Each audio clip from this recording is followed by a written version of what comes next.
नमस्कार, मैं हूं धर्मेंद्र और आप देख रहे हैं the political war. The political war के इस खास एपिसोड में बहुत ही खास मेहमान हमारे साथ हैं।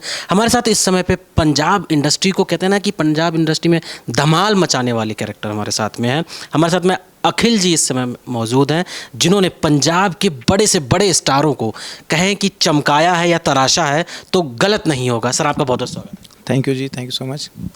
सर, आपसे जानना चाहूँगा कि ये जो पूरा सफ़र है आपका पंजाब इंडस्ट्री में, जो आपने इतना बड़ा बदलाव कहा जाए और कहते हैं इतने चेंजेस जो हमें देखने को मिले हैं, बतौर दर्शक हमें देखने को मिले हैं, उसके पीछे की कहानी वो कैसे स्टार्ट हुई सारी चीज़? कहानी सर स्टार्ट होती है कि जब मैं बीटेक कर रहा था, तो मैं एक बीटेक ड्रॉप आउट हूँ बेसिकली। तो फर्स्ट ईयर के बाद मैंने ड्रॉप किया था। तो बीटेक करते हुए मुझे काफ़ी क्रिएटिव चीज़ों में काफ़ी इंटरेस्ट था। तो वहाँ से मुझे विजुअल इफेक्ट्स, एक टर्म होती है हमारी जो वीएफएक्स आजकल काफ़ी कॉमन हो चुकी है, मूवीज़ के अंदर भी ये चीज़ आई है, तो मुझे बहुत इंटरेस्ट था उस चीज़ के अंदर। तो मैंने वो सीखा और फिर उसे अप्लाई किया, काफ़ी टाइम अपनी स्किल पे लगाया और उसे अप्लाई किया म्यूज़िक वीडियोज़ की तरफ ज़्यादा, बिकॉज पंजाब में आपको पता है गाने जैसे आपने बताया बहुत ज़्यादा चलते हैं। तो वहाँ से जर्नी स्टार्ट हुई जब मैंने वीएफएक्स को स्टार्ट किया। और ऐसा नहीं कि वीएफएक्स मैं सिर्फ लेकर के आया, वीएफएक्स बहुत पहले था बट कम था पहले बहुत ज़्यादा। उसको मेन स्ट्रीम में लेकर के आना, जैसे आप बोलो कि बहुत एक बड़ा चेंज आ गया कि अब एक वो मेजर पार्ट हो चुका है सारे जो गाने होते हैं उनका, तो उसमें एक योगदान मेरा रहा है। आपने जो एक्टर्स के साथ में काम किया है या फिर कहें कि जिन स्टार्स के साथ में काम किया है, काम करने के बाद कैसा लगा आपको? काम करने के बाद सर मेहनत का पता चला कि वो कितनी मेहनत करते हैं। बिकॉज एक जो फेम है या फिर जो हमें दिखता है कि हाँ बहुत पैसे कमा रहे हैं वो लोग तो वो तो सबको नज़र आ जाता है, बट जो उसके पीछे की मेहनत है, जो हार्डवर्क है, वो नज़र आता है। और वो मैंने भी कोशिश किया कि हम लोग अपनी लाइफ में, जो मैं हूँ, मेरी टीम है, वो अप्लाई करें। बिकॉज जितनी फेम है या जितना पैसा है तो उतना ही स्ट्रगल, उतना ही हार्डवर्क उस चीज़ के अंदर रहता है। तो ये एक चीज़ बहुत करीबी से देखी भी है और फिर कोशिश किया कि उसको अप्लाई करें ताकि हम भी किसी लेवल तक पहुँच सकें और आना मेहनत कर सकें। जी, मैं इस चीज़ को और इसलिए जानना चाह रहा था कि जिस तरीके से कहा जाता है पंजाबी स्टार्स के बारे में, पंजाबी एक्टर्स के बारे में कहा जाता है कि बॉलीवुड से काफ़ी अलग होते हैं, उनकी लाइफ स्टाइल पूरी तरीके से अलग होता है, जिसमें खूब सारी गाड़ियाँ हो गई, अगर हम बात करें गन कल्चर की, अगर हम बात करें जिस तरीके से दारू का दिखाया जाना, कहते हैं कि वो पैग वैग और सारी चीज़ें जो पंजाबी अलग ही टोर में रहते हैं, जिसे कहा जाए। गलत नहीं होगा, अगर मैं गलत कह रहा हूँ तो माफ़ कीजिएगा। तो मैं अगर बॉलीवुड की बात करूं, पंजाबी सिंगर्स की बात करूं, उसमें आपने बहुत अच्छे से आपने चीज़ों को समझा है। तो आप क्या पाया आपने सारी चीज़ों में कि वो जो एक्टर्स हैं पर्सनल लाइफ में भी वैसे इतने ज़्यादा जॉली होते हैं या नहीं होते? हाँ, मतलब देखो, गन कल्चर वगैरह ये सब जो चीज़ें हैं, वो अगर सिर्फ नॉर्मल वैसे कल्चर की बात करोगे तो वो अलग चीज़ है, बट गानों के अंदर मुझे लगता है वो सिर्फ एंटरटेनमेंट का पार्ट है। वो आप लोग थीम बना के रखते हैं कि नहीं नहीं भाई, इस वाले में ना हमें ये चीज़ दिखानी है, उस वाले स्टार ने ऐसा किया था तो इसको ऐसा करना है। बेसिकली देखो, जो मेन चीज़ है वो ये कि कोई भी अगर आर्टिस्ट है, वो कोई भी चीज़ क्रिएट कर रहा है तो वो एंटरटेन करने के लिए कर रहा है या फिर कोई इमोशन दिखाने के लिए कर रहा है। जैसे कि अगर आप देखोगे तो माँ पर भी गाने बनते हैं, पिताजी पर भी गाने बनते हैं, गन पे भी जैसे आपने बताया गाने बनते हैं, दारू पे भी गाने बनते हैं, लड़की पर भी गाने बनते हैं, प्यार पे भी गाने बनते हैं, धोखे पे भी, सब चीज़ों पर गाने बनते हैं। बट जो हमारा जो काम है एज अ वीएफएक्स डायरेक्टर या फिर एज अ वीडियो डायरेक्टर, जो हम जब चीज़ क्रिएट करते हैं तो हम गाने के लिरिक्स ऑफ कोर्स और उसका जो म्यूज़िक है उसको देखते हुए, प्लस उसको हम किस तरह से क्रिएटिवली दिखा सकते हैं कि अगर उस गाने के लिरिक्स या फिर जो म्यूज़िक है वो चाहे सिंपल भी हो या वो अगर अच्छा भी है, तो उसको विजुअली हम कैसे उस स्क्रीन तक ला सके और उसको कैसे इन्हांस कर सके ताकि देखने वाला एक बार तो आँख अपनी रोके कि भाई ये मैंने क्या देखा है। तो वो चीज़ बहुत ज़रूरी है कि उसको देखकर थीम डिसाइड होती है, ना करके ये कि किसी और को हमने देखा है ज़्यादा। तो बट हाँ, ये रहता है कि हाँ गाने को जस्टिस हो जाए वीडियो से और ज़्यादा बेटर हो, विजुअल जो है वो मैच करे ऑडियो को, उतना हम कोशिश करते हैं। अभी जो बात हो रही थी, आपने बताया था कि आप बीटेक ड्रॉप आउट हैं, आपने कॉलेज को ड्रॉप किया था। कहने में अब हम बहुत अच्छे से इजीली आप कह पा रहे हैं और मैं इस चीज़ को सुन भी पा रहा हूँ, लेकिन जब कहते हैं जब वो स्ट्रगलिंग टाइम होता है, बंदा ऐसा कोई डिसीजन लेता है, वो जो आपकी उस समय पे जो कंडीशन रही होगी, आज की जो कंडीशन है, दोनों में कितना फ़र्क पाते हैं? और जो आपके इर्द गिर्द का जो इन्वायरमेंट था वो किस तरीके से बदला, लोगों का माइंड आपको लेके जो बदलना हुआ, उस बीच आपने क्या फाइंड किया था, वो थोड़ा बताइए। देखिए, दो तरह से बदलाव समझाता हूँ आपको। एक मेरा पर्सनल है, एक मेरा सराउंडिंग है। जो पर्सनल बदलाव है वो बेसिकली ये कि मेरे अंदर थोड़ी ज़्यादा अकल है, समझ है, जो वैसे भी आदमी ग्रो करता है, बट आर्टिस्टिकली बहुत ज़्यादा ग्रो किया है मैंने। जो माहौल की बात है वो ये कि पहले सब कुछ अगेंस्ट था, अब सब कुछ साथ है, तो बस उसके लिए हार्डवर्क किया है, काम किया है, तो वो सब चीज़ हुई। जब बीटेक मैंने छोड़ी थी तो पेरेंट्स भी नाराज़ थे और ऐसा कोई मेरे साथ कोई सपोर्ट में भी नहीं था। मेरे एक फ्रेंड है हिमांशु, जो मेरे बिजनेस पार्टनर भी है मेरी टीम में भी, जो है ना मेरे साथ, जिन्होंने इनसाइड को स्टार्ट किया था, इनसाइड मोशन पिक्चर्स हमारी जो कंपनी है। तो बस हम दो लोग थे और फिर धीरे धीरे लोग जुड़ते गए, काम हम करते गए। तो उस टाइम कम लोग थे और मतलब पर्सनली हम इतना जानते नहीं थे। फिर जैसे जैसे हमने अपनी स्किल ग्रो की, हम समझदार होते गए, आर्ट वर्क क्रिएट करते गए, माहौल चेंज हो गया। पेरेंट्स भी साथ देते हैं, साथ में एक बहुत बड़ी टीम भी है हमारे पास, एक पूरी कंपनी है हम रन करते हैं, इंस्टीट्यूट हम रन करते हैं, तो काफ़ी कुछ चेंज हो गया। बट हाँ, मेनली ये कि एक स्किल ग्रोथ मेरे ख्याल में जो बहुत इंपॉर्टेंट है, आजकल जितना भी यूथ है उसको भी ये चीज़ मैं यही बोलना चाहूँगा कि आप जब काम कर रहे हो तो रादर देन कि आप पैसा देखो, फेम देखो, आप सिर्फ ये चीज़ नोटिस करो कि आपकी स्किल कितनी ग्रो होती है। बिकॉज 10 लाख का प्रोजेक्ट लाना उतना मुश्किल नहीं है जितना वो प्रोजेक्ट जब आएगा तो उसको डिलीवर करना है।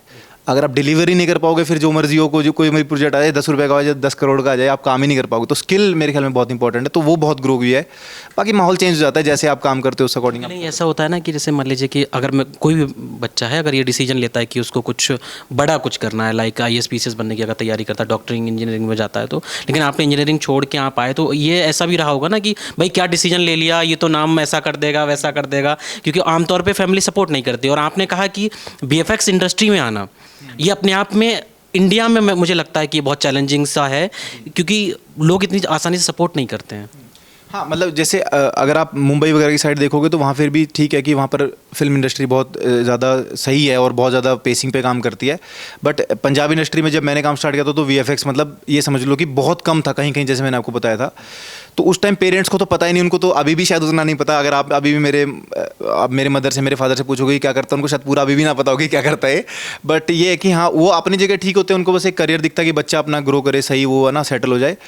बट हाँ, वो चैलेंज बहुत बड़ा था कि जब मैंने अपनी बीटेक छोड़ के, जो शायद एक बहुत इजी ऑप्शन था कि ना आप 20-25 हज़ार की आराम से नौकरी लग जाते और एक स्टैंडर्ड उसमें मेन फ्लो में चलते, वहाँ से निकल के एक ऐसी जगह है ना जहाँ पर शायद रास्ता ही नहीं पता। तो ये रास्ता वो है जो बनाया गया है, ये वो रास्ता नहीं था जो किसी ने दिखाया है, जो हाँ वो नहीं था।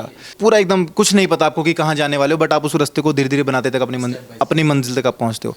आपने कहा कि फैमिली को नहीं पता होगा आज भी, अगर कहा जाए VFX की बात की जाए तो, लेकिन आज आप इतनी कंपनियां आप रन अप कर रहे हैं, सारी चीज़ें, अच्छा खासा टर्नओवर है आपका, तो वो चीज़ कैसी लगती है कि भाई मैं अब इतना कुछ अचीव कर चुका हूँ, वो चीज़ थोड़ा समझाएं। मतलब सर, एक्चुअली क्या होता है कि जब आप कोई ड्रीम देखते हो, कोई गोल बनाते हो, तो यूजुअली होता है कि जब तक आप उस गोल तक पहुंचते हो आपके पास 4 गोल और होते हैं। तो अब पहुंचने के बाद आपको रियलाइज़ भी नहीं होता कि आप वहाँ पहुंच चुके हो। शायद वही बात है, लेकिन खुद को 4 साल पहले अपने शूज़ में वापस जाने पे पता चलेगा कि हाँ यार मैं तब क्या था अब क्या हूँ। तो वो डिफरेंस तो बहुत बड़ा मुझे नज़र आता है। बिकॉज पहले शायद जितना काम मुझे खुद करना पड़ता था, उसके लिए बहुत लोग हैं मेरे साथ जो मेरे को हेल्प करते हैं, मेरी मदद करते हैं, या फिर उतना ही योगदान वो देते हैं कि वो चीज़ अचीव हो जाए। तो मेन चीज़ यही है कि जब भी आप काम करते हो तो जो चीज़ आप गोल एक बना के चलोगे वो तो अचीव हो जाएगा। तो मेरे ख्याल में गोल की इतनी वैल्यू नहीं जितनी उसकी जर्नी की है। जर्नी जो अब याद करते हैं वो बड़ा अच्छा फील होता है कि हाँ यार बहुत मेहनत किया है, फिर बहुत अच्छा टाइम स्पेंड किया अपना काम करते हुए, स्किल गेन करते हुए। तो अभी और बड़े गोल्स बना लिए हैं, तो अभी इस पोजीशन पे हैं, तो अभी ऐसा लगता है कि हाँ यार अब इतनी पावर है कि हम ये कर सकते हैं, शायद पहले नहीं थी। तो अब इसके बाद हम कुछ और करें कि हमारी पावर बढ़े, हमारा काम बढ़े, ताकि हम और लोगों तक पहुंच सके, अपना आर्टवर्क और ज़्यादा लोगों तक पहुंचा सके और लोगों को काम दे सकें, या फिर उनके साथ मिलकर काम कर सके और आर्टिस्ट साथ कनेक्ट कर सके।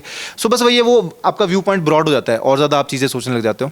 तो मेरे ख्याल में ये एंडलेस जर्नी है एक तरह से, ऐसा समझ लो आप। कहा जाए कि निरंतर आप अभी भी प्रयास करते जा रहे हैं। अच्छा, एक चीज़ मैं, और कहते हैं कि लोगों का ये कहना, ये मानना सच भी है ये चीज़, कि हम जैसे लोगों में रहते हैं हम वैसे बनने लगते हैं, वो चीज़ें होने लगती हैं। पंजाबी स्टार्स के साथ में रहते हैं, पंजाबी सिंगर्स के साथ में रहते हैं, क्या आपको भी कहीं कोई गाने का शौक़ हो, या आप कौन से गाने आपको बहुत ज़्यादा पसंद हैं? एक अगर हल्का सा कोई गाना हो जाए। नहीं, मेरे को गाने का बहुत शौक, बिल्कुल भी शौक नहीं है। और ये कि मैं गाऊंगा तो आपको आपके व्यूअर्स कम हो सकते हैं, मैं इतना बुरा गाऊंगा तो मैं नहीं चाहता कि आपको नुकसान हो कुछ भी। बात और पर्सनली आपको कौन सा सिंगर बहुत ज़्यादा पसंद है? मुझे देखो, वैसे जनरली बताऊं तो ऑफकोर्स सिद्धू मूसेवाला मेरे फेवरेट थे, और अभी भी हैं। तो उनके साथ काम करने का हमें अपॉर्चुनिटी भी मिली। हमने है ना एक यूनिक वीडियो भी, ओल्ड स्कूल जब हमने गाना किया था, काफ़ी यूनिक वीडियो डिलीवर की, काफ़ी लोगों ने उसके लिए मैसेज भी किया और बहुत प्यार भी दिया। मेरे ख्याल में उनके चैनल पे जो वीडियो डली है, सबसे ज़्यादा व्यूज़ जिस वीडियो के उनके चैनल पर हैं, वो उनका वही गाना है, वही वीडियो है। तो वही फेवरेट अभी भी वही हैं। आगे देखते हैं कोई आएगा तो, अब अपनी ज़िंदगी में कोई आगे तो देखते नहीं, तो अब तक वही फेवरेट हैं। बात सिद्धू मूसेवाले की हो रही है, तो बतौर अगर मैं आपसे जानना चाहूँ कि उनके साथ आपने काम किया, तो उनसे बहुत ज़्यादा जो आपको सीखने को मिला हो, बतौर, क्योंकि आप साथ में जब हम किसी के साथ काम करते हैं तो हम बहुत सारा टाइम होता है स्पेंड करते हैं, तो ऐसे में वो किस तरीके के सिंगर थे, या पर्सनल लाइफ में एक्टर कैसे थे? जी, पर्सनली देखो, जो मैंने नोटिस किया वो है कि जब हम शूट कर रहे थे तो वो बहुत एक हम्बल आर्टिस्ट थे। और सेकंड चीज़ ये है कि मेरे ख्याल में वो जो ऑन स्क्रीन है वो इंसान मतलब जैसे जो उसकी प्रेजेंस है वो ऑफ स्क्रीन वैसा नहीं है। वो वैसे आपको अगर आप लाइव वीडियोस वगैरह भी देखेंगे तो उनसे पता चल जाता था कि यार वो कैसे थे। बट जो मेनली जो मेरे को एक मेन चीज़ दिखेगी बहुत ज़्यादा डाउन टू अर्थ और हम्बल इंसान, कि आप चाहे गानों में लगेगा कि यार ईगो होगी या एक अकड़ होगी, एक एटीट्यूड होगा, बट ऐसा कुछ नहीं है। एंड सेकेंडली जो मुझे लगता है कि जो मैंने आपको स्टार्टिंग में बताया कि जो एक हार्डवर्क वाला जो मैंने पोर्शन आपको समझाया कि मैंने सिद्धू के साथ 2 गाने हमने किए थे। एक फेमस हमने पहले किया था जिसमें कि वीएफएस किया था और बाद में फिर ओल्ड स्कूल किया था। दोनों टाइम पे ये चीज़ नोटिस की है कि he is all the time occupied. मतलब वो ऐसा नहीं है कि यार अगर वो काम नहीं कर रहे थे, अगर शूट उनका नहीं चल रहा है तो वो खाली बैठे हैं। वो मतलब वो अपना कुछ बिजनेस का कुछ कर रहे हैं या कुछ पेमेंट्स की बात चल रही है या कुछ शोज़ की बात चल रही है तो वो लगे हुए हैं नेक्स्ट गाना किसका करना है। जब मैं फेमस के टाइम गया था उनके फ्लैट पे शूट करने तो वो बैठे थे और जब उनका शॉट रेडी हो रहा था तब तक उन्होंने 4 गाने, उनके दोस्त बैठे थे 4 गाने नहीं सुना देंगे, अरे ये मैं करने वाला हूँ, ये मैं स्नैपी से म्यूज़िक करवाऊंगा, इससे करवाऊंगा।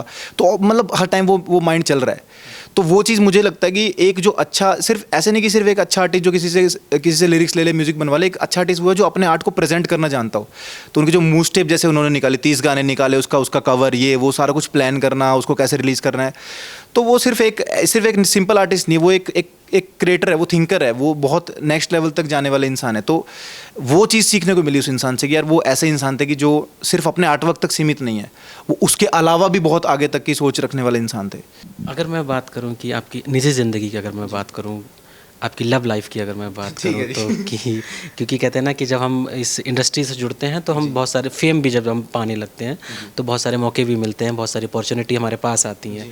तो ऐसा कुछ अगर कोई किस्सा या वाक़या हुआ हो तो बताना चाहें। मतलब लव लाइफ का सर ऐसे है कि जो आदमी सुबह से शाम तक ऑफिस में, उसकी लव लाइफ तो क्या ही रहेगी। हम पूरे टाइम काम करते हैं तभी यहाँ तक, क्योंकि देखो मैंने जैसे आपको बताया वो रास्ता था ही नहीं जिस पे हम चल रहे थे, वो रास्ता बनाया गया है। तो शायद किसी और जन्म में और बेटर लव लाइफ होगी। अभी तो इतनी ऐसा नहीं था कि कोई बहुत मेरे तड़कती भड़कती ऐसी कोई लव लाइफ नहीं है। बट हाँ ये है कि जितने भी लोग मेरे साथ हैं, जो मेरे बिज़नेस पार्टनर्स हैं, मेरे काम के पार्टनर्स, या फिर जितने भी और जो स्टूडेंट्स हैं या जो और मेरा स्टाफ है, जो एक वो जो प्यार है ना मेरे ख्याल में जो मुझे वहाँ से मिलता है और सपोर्ट जो मुझे अपने अपने बहुत करीबी दोस्तों से मिलती है ना, तो मेरे ख्याल में लव लाइफ यही है। I have been to my work and वो चीज़ गिव बैक कर रही है आज। जैसे आपने बताया कि आपको काम से बहुत ज़्यादा प्यार है, अगर मैं आपसे ये चीज़ जानना चाहूँ कि मतलब जो वो बच्चे कहूँ मैं या फिर मैं कहूँ कि जो लोग इस इंडस्ट्री में आ रहे हैं, जो आर्ट लवर हैं या फिर जो आर्ट के क्षेत्र में काम कर रहे हैं, स्ट्रगल कर रहे हैं, बीच में बहुत सारे लोग होते हैं कि गिव अप कर देते हैं। आप उनमें से हैं कि आपको सक्सेस मिली, आपने स्ट्रगल को बहुत करीब से देखा है, तो उन लोगों से क्या कहना चाहेंगे, उन्हें क्या संदेश, क्या मैसेज देना चाहेंगे? जी सो देखिए, स्ट्रगल का मैं बस इतनी चीज़ बोलना चाहूँगा, जो जर्नी थी सीखने वाली वो बहुत फनफुल थी। स्ट्रगल सिर्फ ये थी कि वो जो फेम और वो सक्सेस जो आप बता रहे हो वो बहुत जल्दी नहीं मिला, उसके लिए बहुत हार्डवर्क किया है। तो जो भी, और यही आपका क्वेश्चन भी यही टारगेट कर रहा है कि जल्दी अगर आपको नहीं मिले, मेन बात ये नहीं कि अगर आपको सक्सेस नहीं मिले, मेन बात है कि आपको जितना आपने सोचा उस टाइम में ना मिले या फिर जल्दी ना मिले, लोग गिव अप वहाँ कर देते हैं। तो मेरे ख्याल में अगर आपने कोई चीज़ देखी है और सोचिए कि ये चीज़ मेरे को करनी है, तो अगर आप उसे गिव अप कर रहे हो तो वो ऐसा नहीं कि वो अकेली ऐसी चीज़ है, आप कुछ भी फिर और करोगे तो गिव अप ही करोगे अगर वो चीज़ आपको नहीं मिलती है तो। सो कंसिस्टेंसी बहुत इंपॉर्टेंट है। आप स्टार्ट करो, कंसिस्टेंट रहो, है ना, अपने काम पे लगे रहो, एक ना एक दिन वो चीज़ हो जाएगी। एक मैंने कहीं सुना था कि अगर आप नाई की दुकान में बहुत देर तक टिके रहोगे तो हेयर कट हो जाएगा, आपको वेट करना। हाँ, ऐसे नहीं कि 2 लोग देखे और आप भागे, ऐसा नहीं करना आपको। तो आपको वहाँ रुकना है, टिकना है, काम करना है, अपनी स्किल को पॉलिश करना है। जैसे मैंने बताया, प्रोजेक्ट्स आ जाएंगे, प्रोजेक्ट्स का इशू नहीं है, प्रोजेक्ट्स का इशू नहीं है, लोगों का इशू नहीं है, फेम का इशू नहीं है, पैसे का इशू नहीं है। इशू ये कि जब वो चीज़ आएगी तो आप उसको हैंडल करने के लिए आप कैरेक्टर से स्ट्रॉन्ग हो, मेंटली स्ट्रॉन्ग हो, स्किल से स्ट्रॉन्ग हो। तो स्किल बनाओ, खुद को तैयार करो, अपने कैरेक्टर को तैयार करो। शायद मैं ऐसे पहले इतना ऐसे नहीं बोल पाता था 5-8 साल पहले। अभी ये लाइन में आने के बाद और ये काम करने के बाद, थोड़ा एक्टिंग करने के बाद थोड़ा सीखे हैं कि किस तरीके से बातचीत भी करनी है। नहीं तो हम कभी माइक के सामने जाते थे तो डर बहुत लगता था। तो वो ग्रोथ आपको अपने अंदर लानी पड़ेगी, वो मेहनत करनी पड़ेगी, और अगर आप वो करते हो तो फॉर श्योर आपको सब कुछ मिलेगा और सब कुछ हो जाएगा। बट अगर आप वो चीज़ नहीं करने के लिए रेडी हो या फिर आप बहुत जल्दी गिव अप करने के लिए रेडी, तो वो इस फील्ड से जाओ, किसी फील्ड में भी अगर आप जाओगे तो घूम फिर के वही रिजल्ट आने वाला, बिकॉज आप कंसिस्टेंट नहीं हो, आप उस चीज़ के लिए हो ना। देखो, कोई भी अगर आप काम करते हो, मैं अपनी कंपनी के लिए बोलूँ, जैसे एक कंपनी हो गया, आपका काम हो गया, वो एक छोटे बच्चे के जैसे है। वो रोएगा, आपको उसके डायपर भी बदलने हैं, आपको खाना भी खिलाना, सब कुछ करना, परेशान करेगा आपको वो। तो आप रेडी हो उसको परेशान मतलब उससे होने के लिए, ताकि आप उसको बड़ा कर सको, ना सारे वो सब कुछ संभाल सको कि वो एक दिन कुछ बन जाए। तो वो वैसे ही चलता है आपका काम, आपकी ज़िंदगी, आपका करियर वैसे ही चलता है। अगर आप रेडी नहीं हो उस बच्चे को पालने के लिए तो फिर इंजॉय ही करो अपनी ज़िंदगी, फिर काम की तरफ मत बढ़ो। तो अगर फोकस करके एक तरफ चल पड़ो फिर बैकआउट करने का कोई रीज़न नहीं है। आप अपनी लाइफ में अपने आप को किस तरीके से रोज़ इतना ज़्यादा मोटिवेटेड रख पाते हैं, आप इतना ज़्यादा पॉजिटिव कैसे रख पाते हैं, किसको मेंटोर मानते हैं? देखो सर, मेंटोर तो काफ़ी लोग हैं वैसे छोटे छोटे पार्ट्स में, बट जो मेजरली वीएफएक्स के टर्म्स में वो लोग, तो एक एंड्रू क्रेमर हैं जो वीडियो कोपायलट के फाउंडर है, अमेरिकन है वैसे वो, तो उनको देखकर काफ़ी इंस्पिरेशन मिली है। बाकी वैसे जनरल लाइफ में जो है मुझे अपने आर्टवर्क से प्यार है, तो मुझे एक, जैसे मैंने आपको बताया, इनसाइड मोशन पिक्चर्स एक कंपनी मैंने बनाई, तो वो मेरे बच्चे जैसी है अब। तो अब मेरा ज़िंदगी जहान वही है, तो मोटिवेशन वही है कि यार ये बच्चा ये बड़ा हो रहा है तो ये सही, इसकी परवरिश सही हो कि नहीं हो। तो बस वो अगर सुबह उठते हैं तो वो याद रहता है कि हाँ यार अगर काम नहीं किया तो वो बच्चा भी कर सकता है या उसके ना फ्यूचर खराब हो। तो बस मैं उसके लिए काम करता हूँ, वही मेरा मोटिवेशन है। एंड सेकेंडली एक बहुत अच्छी चीज़ है कि अगर मैं किसी का आर्टवर्क वैसे भी देखता हूँ या मैं किसी और आर्टिस्ट का काम देखता हूँ तो उससे बहुत मोटिवेशन मिलती है कि यार वो लोग इतना अच्छा आर्टवर्क कर रहे हैं, शायद अगर हम कर सकते हैं उस लेवल तक पहुँच सकते तो क्यों ना हम मेहनत करें। और जैसे आपसे मेरी बात भी हुई तो मैं पंचकुला में था, पंचकुला में रहा, पंचकुला में पला बड़ा, वहीं मैंने काम किया। मैं मुंबई वगैरह ऐसे कहीं नहीं गया। तो अगर मैंने एक वो किया है कि हाँ यार अगर मैं एक जगह रहकर वहाँ पर मैं इतना कुछ कर सकता हूँ, सो मेरे ख्याल में वो भी एक बहुत बड़ी इंस्पिरेशन है कि मैं चाहता हूँ कि यार लोग सिर्फ ये नहीं कि वहीं आकर काम करें, अब जो जहाँ पर है वो चाहे वहीं काम करे, बट एटलीस्ट एक ये टाइम आ चुका है हम सब के लिए। मैं रोकना चाहूँ, माफ़ी चाहूँगा, ये बात हो रही है, काम की बात हो रही है, आने की बात हो रही है।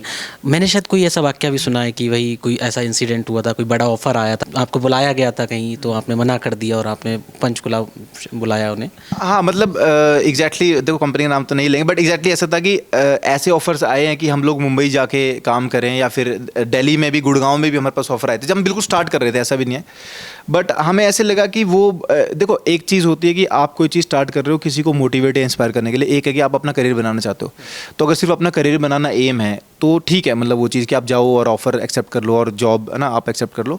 बट मुझे ऐसे लगता है कि रादर देन कि आप कोई जॉब या ऑफर एक्सेप्ट करो, आप वहाँ पर एक अगर चेंज लाते हो, अगर क्योंकि देखो हमारे पेरेंट्स को नहीं पता है फील्ड कैसी है, वो इस फील्ड में जाने नहीं देना चाहते थे और वो रोकते, और सबके पेरेंट्स रोकते हैं, मोस्टली 99% लोगों के पेरेंट्स को पता ही नहीं है। तो अगर आपको वो चेंज लेकर के आना तो आपको कुछ ऐसा करना पड़ेगा कि लोगों तक वो चीज़ पहुँचे। तो मेरा एम ये था कि यार मैं, अब देखो मेरे जो स्टूडेंट्स हैं उनके पेरेंट्स मुझसे पूछते हैं कि जी इस लाइन में बच्चे को क्या करवाएं। मेरे पेरेंट्स को मैं नहीं समझा पाया, बट मेरे स्टूडेंट्स के पेरेंट्स को मैं ही समझाता हूँ। समझ रहे हो? तो ये जो चेंज लेकर, बहुत अच्छी चीज़ है कि आप लोगों के लिए राह दिखा रहे हैं, आप उनको रोजगार दे पा रहे हैं, बहुत बड़ी। हाँ जी हाँ, वो गाइडेंस और वो काउंसलिंग वो सब कुछ चलता है। तो ये रीज़न था कि वहीं से काम करना, ताकि एक वो चीज़ सिखाई जा सके, समझाई जा सके, दिखाई जा सके मेन तो कि यार ये चीज़ पॉसिबल है। और इसीलिए मैं बोल रहा हूँ कि जितने भी लोग और भी जगह काम कर रहे हो, सिर्फ वीएफएक्स इंडस्ट्री में नहीं, किसी भी इंडस्ट्री में, आर्ट हो चाहे कुछ भी हो, अगर वो अपने बलबूते पर एग्जाम्पल सेट कर सकते हैं तो बहुत लोगों को मोटिवेशन मिलेगी काम करने के लिए और बहुत बड़ा चेंज आएगा, बहुत ज़्यादा बड़ा चेंज आएगा। थोड़ा चेंज अभी आने लग गया है इंडिया में, एंटरप्रेन्योरशिप भी बहुत बढ़ रही है। सो मैं चाहता हूँ कि जो जिसमें है हिम्मत, जो कर सकता है, मेरे ख्याल में उसको करना चाहिए, जिसके पास मौका है, अपॉर्चुनिटी है, उसको करना चाहिए। अगर मैं बात करूँ आपके कमिंग प्रोजेक्ट की बात करूँ या जिन प्रोजेक्ट में आप अभी काम कर रहे हैं, तो कुछ अगर बताना चाहें। अभी सर कर रहे हैं प्रोजेक्ट्स पे काम, तो यूजुअली मैं चलते हुए प्रोजेक्ट्स पे बात नहीं करता क्योंकि फिर रिलीज डेट खींच जाती है उसकी। तो बट हम हाँ कर रहे हैं, कुछ 2-3 गानों पर काम कर रहे हैं। और उसके अलावा मतलब काम तो चलो वो तो चलता ही रहता है, बट इंस्टीट्यूट भी हम रन कर रहे हैं, काफ़ी वो चीज़ भी कर रहे हैं। और हमारा प्लान और भी है एक्सपेंड करने का, ग्रो करने का, जैसे मैंने आपको बताया। बट एक मेजर चीज़ यही है कि हाँ हम एक फुली फ्लरिश जो है एक प्रोडक्शन कंपनी इस लेवल तक बन सके कि हमारा प्रोडक्शन हाउस डायरेक्टली जो है कंटेंट डायरेक्टली क्रिएट कर सके और हम डायरेक्टली जो है पब्लिश कर सकें अपने व्यूअर्स तक। जो लोग हमें देख रहे हैं या सुन रहे हैं, उनके लिए अगर जो लोग वीएफएक्स इंडस्ट्री में आना चाहते हैं तो उनके लिए मतलब जैसे लोग ये जानना चाहते हैं कि भाई इस इंडस्ट्री में जाऊंगा, स्कोप है नहीं है, बहुत ज़्यादा रिस्पेक्टर तो नहीं है, अर्निंग कैसे होगी, क्या होगा, तो उनके लिए क्या कहना चाहेंगे, क्या गाइडेंस देना चाहेंगे? ठीक है, मैं इसको 2 पार्ट्स में डिवाइड करता हूँ। एक स्कोप की बात करते हैं और एक स्टार्ट कैसे करना, दोनों चीज़ समझाता हूँ आपको। स्कोप का ऐसे कि स्कोप तो किसी भी चीज़ में आप जाओगे तो है, अगर आप डिज़ाइनर चप्पल भी बनाओगे आज के टाइम पे तो आपको उसमें पैसे मिल जाएंगे, बिकॉज एंटरप्रेन्योरशिप जैसे मैंने आपको बताया, जहाँ 150 करोड़ लोग हैं वहाँ पर बिजनेस अपॉर्चुनिटीज़ हैं, काम की अपॉर्चुनिटी, तो वो एक इशू नहीं है। बट जैसे मैंने बताया स्किल इंपॉर्टेंट है। अगर आपको वो काम आता है, अच्छे से करते हो, डेडिकेटेडली करते हो, जो भी आपका प्रोडक्ट है, जो भी आपका आर्टवर्क है, अगर आप उसको किसी को डिलीवर करना जानते हो, है ना, वो पॉलिश करके वो चीज़ देना जानते हो प्रॉपरली फिनिश करके, तो सही है, नहीं तो इशू होगा। तो अगर आप अपना स्किल लेवल सेट कर लोगे, अपना माइंडसेट सेट कर लोगे तो सब कुछ ओके चलेगा। फ्यूचर की टेंशन नहीं है, फिर आपके पास स्कोप ही स्कोप है, उसकी फिक्र नहीं करना, क्योंकि बहुत सारी अपॉर्चुनिटीज़, और अभी तो डिजिटल मीडिया और सारा कुछ बढ़ने के बाद तो बहुत ही ज़्यादा अपॉर्चुनिटीज़ हैं। सेकेंडली, स्टार्ट कैसे करना है, उसमें मुझे लगता है कि आप बेसिक फैसिलिटीज़ से स्टार्ट करो। मुझे लगता है कि ज़्यादा फैसिलिटीज़ क्रिएट करके और फिर आपको लगे यार मैं तो मतलब इसमें मेरा सेट ही नहीं हो पा रहा, और ना, और आप गिव अप ही ना कर दो, रादर देन दैट आप कम चीज़ों से स्टार्ट करो जो आपको लगता है मिनिमम रिक्वायरमेंट्स है। जैसे एक छोटा सा कैमरा खरीद लो, एक नॉर्मल कंप्यूटर खरीद लो, आप वहाँ से स्टार्ट करो। जब आपको लगे कि आपकी स्किल इतनी बढ़ गई है कि यार अब ये इक्विपमेंट मेरी स्किल से बाहर जा रहा है, तो आप इक्विपमेंट को इन्हांस करो और अपना काम पब्लिश करो, शोरील बनाओ। अगर आपका काम दिख जाएगा, किसी को भी दिख जाएगा एक पॉइंट पे, जैसे मुझे भी जितने गाने मिले, मैं आपको जेन्युइनली बता रहा हूँ, बहुत ही एक सिंपल सी चीज़ से घूम के बहुत बड़ा प्रोजेक्ट मिल जाता है। तो अगर आपको कोई चीज़ पब्लिश करनी आती है, आप पब्लिश आप कर रहे हो, तो प्रोजेक्ट मिल जाएगा। बस आप रेडी रहो प्रोजेक्ट लाने के लिए। तो स्टार्टिंग यहाँ से स्किल बनाओ, शोरील बनाओ, प्रेजेंट करो, वो चीज़ कहीं ना कहीं हिट करेगी, वो अपॉर्चुनिटी आ जाएगी। Opportunity will knock, but are you ready? ये इंपॉर्टेंट क्वेश्चन है। बहुत शुक्रिया सर इतना कीमती समय। Thank you so much sir, thank you so much.